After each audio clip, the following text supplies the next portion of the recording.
Welcome to Iraq in 7 Minutes. This is the end of the year. You just dropped the last Iraq report. Yes. And so we are going to be talking about Iraq year in review, the top 10 stories shaping events, shaping developments in Iraq. So let's start with number 10. Are you ready? I am. Iraq's national census, population census, the first in decades. Tell us a little bit more about that. Yeah, that was a big deal. It was something that was being discussed. People were calling for it for decades, but there was a lot of obstacles that prevented it from happening.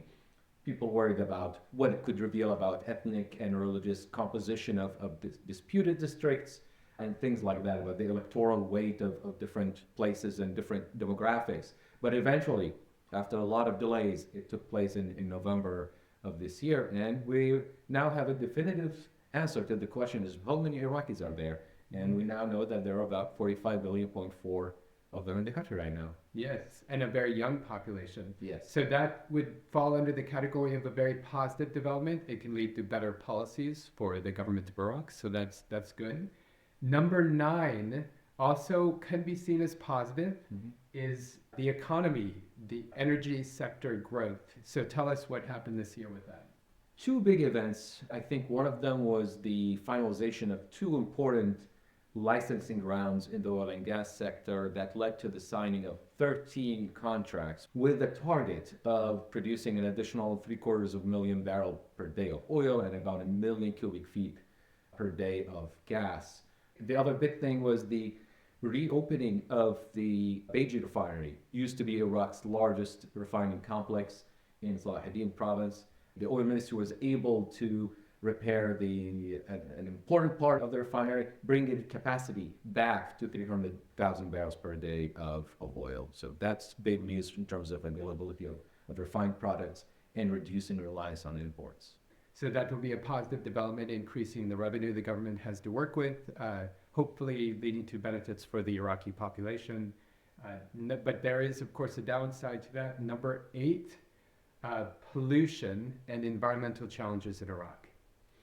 Yes, Iraq still is very vulnerable to climate change, very vulnerable to drought and water shortage.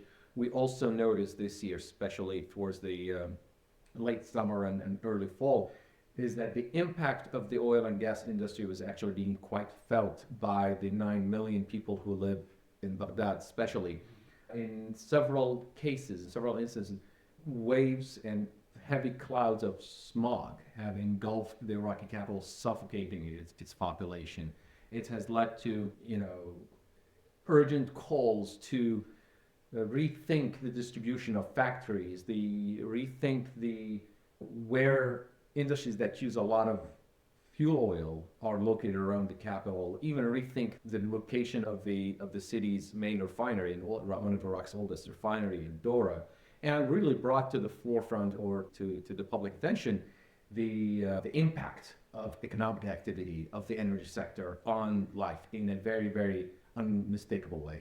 Yeah, absolutely. So ongoing dependence on fossil fuels, the downside of that, of course, for the environment. And also, of course, as many of our followers know, the issue of gas flaring and the health impact of that, increases in cancer, everything like that. So that's a negative trend, of course, ongoing environmental challenges. Number 7, also negative, the wiretapping and heist of the century scandals and the story of ongoing corruption. What can you tell us about that? Yeah, so two scandals, one that emerged, one that came to the surface in August, starting in August, about an extensive wiretapping and eavesdropping and extortion network that actually originated apparently in the office of Prime Minister Mohammed Sudani himself, involving important figures within Iraq's National Intelligence Service, apparently have been spying and collecting information for extortion on many of Iraq's political leaders, as well as parliamentarians and other figures and security commanders as well. So that has been a big source of friction between the prime minister and his partners in government. On the other hand, we had a big scandal that we have seen get buried, so to speak, which was the heist of the century. The heist of the century was a corruption scheme that involved shell companies cashing in hundreds of checks to the tune of $2.5 billion from government accounts. And obviously it was a big deal in Iraq, and there was a lot of public pressure and pressure from even the international community on the Iraqi government to rein in the corruption and to find out what happened and to recover the stolen funds. The outcome of the investigations and the trials was quite disappointing. In November, the court in charge of the investigation issued prison sentences for several of those officials who were suspected of facilitating the corruption scheme. But all of the verdicts were in abstention because the suspects had fled Iraq, including the main suspect, Noor Zuhair, one of the businessmen who were involved in the scheme. And the verdicts themselves, the sentences themselves were very heavy, 10 years in prison, do not really rise to the occasion, do not really match the scale of the corruption, and left a lot of people wondering, we've just been robbed again. Yeah, I bet. So number 6, the U.S. withdrawal agreement with Iraq. So tell us about what are we looking at in terms of the timetable and how this came about? Well, this has marked the beginning of the end of the U.S.'s second involvement in Iraq in the 21st century.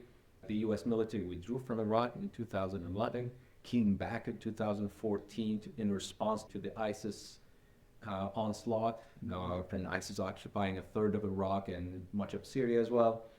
And in recent years, there have been pressures on the Iraqi government to call for the withdrawal of U.S. forces, given that ISIS has been defeated, and that there has been a lot of hostilities between U.S. forces and the Iran-backed militias in Iraq, who have been important components of the political elite in Iraq and important backers of recent governments. This has increased even more following the assassination by the U.S. of Abu Mahdi al-Muhandis and Qasem Soleimani in Baghdad in 2020. So after years of negotiations, protracted negotiations, Baghdad and Washington agreed that the U.S. would start withdrawing its forces in a phased approach that would see important bases in Assad and Baghdad evacuated by September of next year, and a transition towards having U.S. forces support the U.S. mission in Syria from other bases in the Kurdistan region of Iraq for another year or so, leading eventually to the ultimate withdrawal of all these forces from Iraq. So number 5, and I think that there's a positive side to this story. Number 5, the personal status law. Obviously not something that many Iraqis want. It's been something that we see a lot in social media and across the diaspora and also among civil society in Iraq. But it's interesting because this is a story that has been going on for a long time, which suggests that civil society has had a say in this. So tell us a little bit more about the personal status law. Yeah, Iraq has a very secular civil status law, the personal status law that was passed in 1959, courtesy of leftist-leaning governments back in the day, that regulates marriage, inheritance, family affairs. And this law has come under repeated attacks since 2003 by conservative groups, by religious parties who are trying to replace it with something that leaves room for religious authorities in deciding the rules of how things happen, how family affairs, how marriage, how divorce, and how child custody are managed. So in August, there was a bill backed by lawmakers from the coordination framework who are pushing for an amendment to the personal status law that would basically give religious authorities or clerics the role, the power to write new guidelines for regulating these matters, and then hand them back to Parliament to pass them, to approve them. And those would be available to Iraqis of different sects to use in determining their family affairs.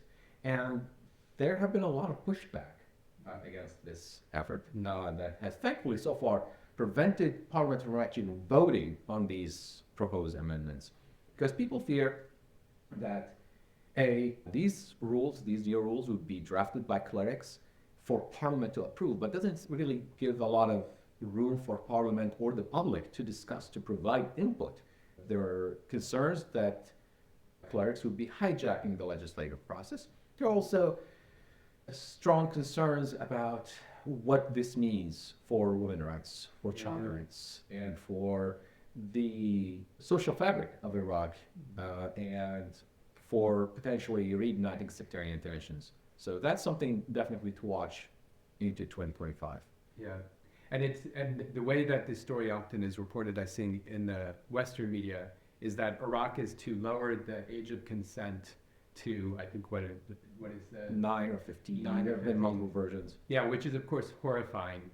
That hasn't happened, and the assumption that it's going to happen soon, that shouldn't be assumed. I think that there is a real, genuine pushback, and that's a positive story, that the strength and vibrancy of Iraqi civil society. So hopefully that will continue to keep things in balance within Iraqi society. We'll continue to report on that. So number 4, not so positive, attacks on freedom of the press and freedom of expression. Tell us about that, Omar. Yeah, this is a trend, a worrying trend that we have tracked unfolding in Iraq this year, with what seem to be concerted efforts between parliament, between the president, between the prime minister, to crack down on dissent or to protect themselves against criticism by the public. We saw, for example, acting Speaker of Parliament, Mohsen Mendelawi, back in February, instruct Parliament's legal department to sue anyone who criticizes Parliament or criticizes lawmakers. We saw President Abdel Rashid Latif also attack journalists who have accused him of abusing his office and of practicing nepotism in appointments. And we also saw Prime Minister Soudani file lawsuits and charges against bloggers and analysts who appeared on media with benign criticism against him, legitimate criticism of his policies. We saw at the same time the Federal Supreme Court issue an order, a very disturbing order, that really gave the government sweeping powers to censor content. Any form of content that could be seen as offensive or insulting or indecent by anyone could be at risk of someone bringing action against it. And we've seen the Ministry of Telecommunication, and we have seen the Media and Communications Commission use these orders to censor websites, to attack and imprison bloggers, and the quick succession of these events was very disturbing. Yeah, very negative. And message to the Iraqi government and governments around the world: opposition, criticism can lead to better policies. It identifies real weaknesses, real issues, and then you can make it better. And I think an important part that I should add here is that the greatest risk involved in these trends is what they mean for the next election in Iraq. Yes. How are people going to campaign? How are people who disagree with the ruling parties, with the powerful parties, going to campaign in conditions where anything they say could be seen as critical or insulting or offensive to government institutions or to lawmakers or to higher authorities? That's going to be a big problem. Yeah. We are down to the last 3. Number 3 is the Tower 22 attack, and militias, Iran-backed militias within Iraq, making war and peace decisions. Yes, that was a very concerning development in Iraq. Tower 22 was a U.S. outpost located inside Jordanian territory that Iran-backed militias attacked with a drone in January of this year, killing 3 U.S. service members. And it was an unprecedented event in the fact that militias are not only attacking U.S. forces inside Iraq, actions that they have done hundreds of times in the past under the label of resistance, but this crossed the line into attacking the U.S. outside Iraq, violating the sovereignty of a good neighbor of Iraq on clearly orders and guidance from a foreign government. Days after that, we saw the chief of staff of the Popular Mobilization Forces, Abu Fadek, as he is known, publicly say that he was awaiting orders from the supreme leader of Iran with regard to whether the PMF or the militias should be attacking Israel. And what happened over the following months was a campaign by the Iran-backed Iraqi militias of drone and missile attacks against Israel that were obviously ineffective against Israel, but they were effective at bringing Iraq to the brink of being attacked by Israel, which has shown a propensity for using overwhelming force against hostile powers in the region. Wow. So an ongoing story, and really it's a question of Iraq regaining its sovereignty.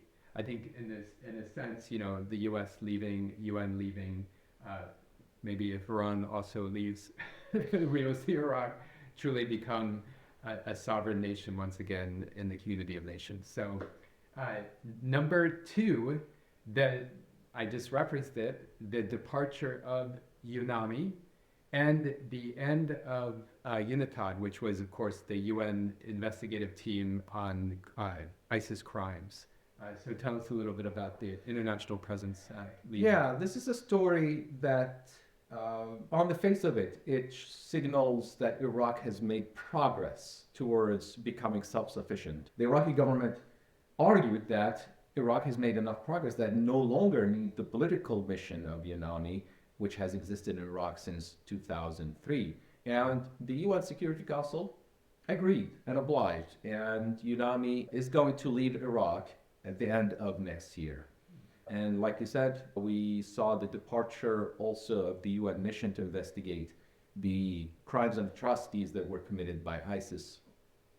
That unfortunately left a lot of concerns about how are those crimes going to be investigated, about whether Iraqi judicial and investigative authorities have the capacity and the legal frameworks to prosecute those crimes in a way that achieves justice for the victims of those genocidal campaigns that were committed by ISIS. Anyway, back to UNAMI. There is a hopeful message to this, that Iraq is capable of getting up on its feet and running its affairs without the overt intervention of the international community. But we know also that there are still a lot of problems within Iraq. We talked about the corruption, we talked about the militias, we talked about the degradation of freedom of speech and the degradation or attacks on human rights. So all of these things are happening while the international community is disengaging from Iraq. So, yeah. So something to follow. And of course, this year also saw the 10-year anniversary of the genocide against the Yazidis, and whether or not the Yazidis see the justice that they deserve is also in question with UNITAD leaving and with UNAMI leaving. So we will watch that. We are down to number one, and I think everybody knows what number one is. Big factor in terms of shaping events as we go forward.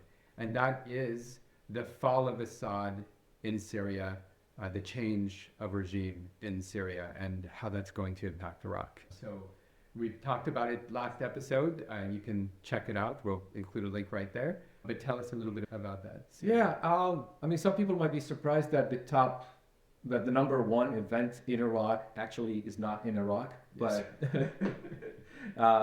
but it is really a critical development in the region, for all of the region, and for Iraq especially. Syria and Iraq are so close to one another. Whatever happens in Iraq affects things in Syria and vice versa. There are certainly going to be important implications in terms of Iran's dominance over the region and its ability to abuse Iraq in order to project its power across the region, having used Iraq as a pathway for militants and weapons across the desert into Syria and into Lebanon and beyond. That is something that is going to change. We have already seen Iraq reap the benefits of the destruction of Bashar al-Assad's narco empire that he ran. Industrial scale production of drugs and narcotics that were trafficked through Iraq and across the region. That has come to a halt in the last few weeks. So that's big. I think more importantly, we're seeing important signs coming from Syria that the new leaders in Syria are working to avoid the problems that the Iraq region change experience encountered early. Like some of the mistakes that Yeah. were made. Like we're seeing a move away from de-Baathification. We're seeing a move away from vengeance. We're seeing more inclusive approach to rebuilding government institutions. And we are seeing a softer, more peaceful and more inclusive approach towards minorities. And these are going to be very positive, not just for Syria, but also will have reflections on Iraq. I think a democratic and pluralistic and peaceful Syria can do a lot to pull Iraq in the same direction and have a dampening effect on sectarianism in Iraq and have perhaps a dampening effect on violent non-state actors in Iraq. And the sky is the limit, I think, in terms of the potential for cooperation on energy, on transportation, on water and climate, social, cultural, educational cooperation. I think there are so many avenues for cooperation between Iraq and Syria that now can be open, that were not in the past. If Syria continues on this path, it can have a very stabilizing impact for the region and for Iraq. Yeah. First. Yeah, absolutely. I mean, it's great to be able to close on a potentially positive development. How close Iraq and Syria are. If Iraq sneezes, Syria catches a cold, vice versa. The potential of an inclusive democratic government emerging in Syria is a lesson that Iraq can take, because Iraq developing a more inclusive government where the different ethnic and religious components of Iraq become part of that inclusive government, that strengthens sovereignty, right? And you have less opportunities for outside powers to have influence on the affairs that happen within Iraq, or in the case of Syria, within Syria. You were formerly a blogger. Your title was Iraq is the Model. That's the model: inclusive governance, democratic governance. So we'll be following that. And as we go into the new year, you can count on us for every week reporting to you. The Iraq Reports, the Iraq Security and Humanitarian Monitor, ISHM. You can count on seeing us regularly on YouTube. So please follow us, follow our channel, click the bell for getting notifications, share us with your friends, and we will be coming back to you again every week with the latest stories shaping Iraq. Thanks so much for joining us, and be sure to also visit our website, enablingpeace.org, and we'll also include a link so that you can support us in the new year. We really need that support. This has been a difficult year for all charities, so your support really will make a difference for us as we go into the new year. And we wish you a very, very happy new year. Ma salama. Masalam.